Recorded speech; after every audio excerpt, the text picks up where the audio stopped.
So if the gastroesophageal reflux disease is not being treated, what are the serious complications that could occur and what are the clinical courses of the reflux disease? We'll be studying about that. We'll be studying about the erosive diseases that involve the mucosal surface of the esophagus, and the non-erosive diseases that are relatively milder than the erosive diseases, and the different complications that occur in the end of a gastroesophageal reflux diseases. So non-erosive disease, as the name suggests, non-erosive, that it does not cause any erosion. It does not cause any erosion in the mucosal surface of the esophagus. If we look into the esophagus through the endoscope, we'd see that the esophagus is completely normal. There's a normal examination. There's no erosion that can be seen. These patients are typically female, young, and thin patients. And these patients do not have hiatal hernia as compared to a serious reflux disease. And we'd see that the mucosal damage is very mild, but with chronic pattern of symptoms. They'd be having all the symptoms related to GERD, but they wouldn't be having any mucosal damage. In these type of diseases, there'd be three type of different patients that would come up in an OPD. We'd see that the patients, there's some patients that would come with excessive acid reflux. And then there are some patients who'd come with a normal acid reflux, but good correlation with the symptoms and the esophageal and the reflux episodes. And then lastly, there'd be these patients that would have a normal acid reflux, but poor correlation with the symptoms of GERD and the reflux episodes. Other than that, the complete opposite is the erosive disease. Erosive, by the word, you could see that it causes erosion in the esophageal mucosa. If you'd see through an endoscope, you'd see a completely abnormal examination. You'd see edema, you'd see erythema, and all those all those symptoms in the esophagus. These patients are usually male who are older and who are a little overweight. And these patients are typically, they do present with hiatal hernia. And they're more associated with complications. As erosion also occurs, so the complications are also present, and they're very serious complications if the reflux disease is not treated on time.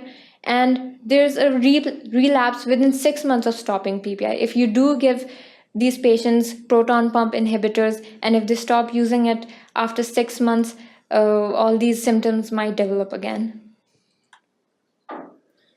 So if you talk about complications of GERD, if a patient comes up and they do not they do not take any medications and they leave it as it is, the complications of GERD are hemorrhage.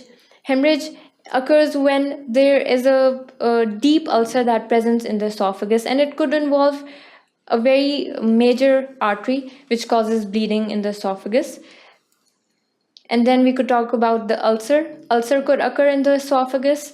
Ulcers are very occurs in very serious esophagitis. And perforation. Perforation could also occur in very serious esophagitis. Because of perforation, the other complications could be mediastinitis, and ultimately death could occur of a patient.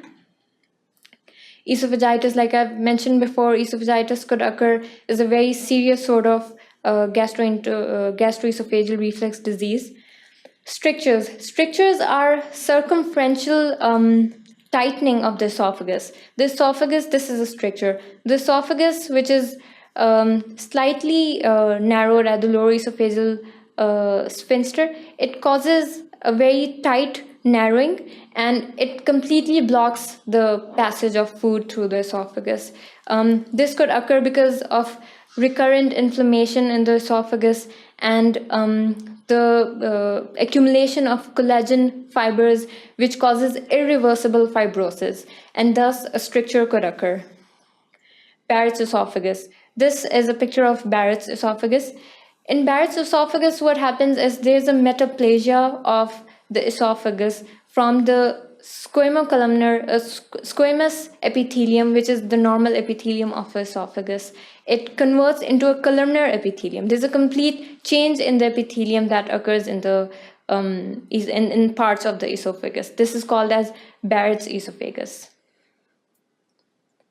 So if we talk about the clinical course, we've studied about non-erosive disease that does not involve the mucosal surface of the esophagus. It does not, it occurs in female patients who are thin, and it is a very milder form of reflux disease. And as in comparison, the erosive disease, which does cause erosions, it causes damage to the mucosal surface, and it occurs mostly in male patients, and it has a list of complications that occurs with it. And if we talk about the complications, the most important are the esophagitis, the Barrett's esophagus, and the stricture. Stricture is the most important because it causes a complete blockage of the esophagus. Thank you for watching sqadia.com. Please keep watching the other sections.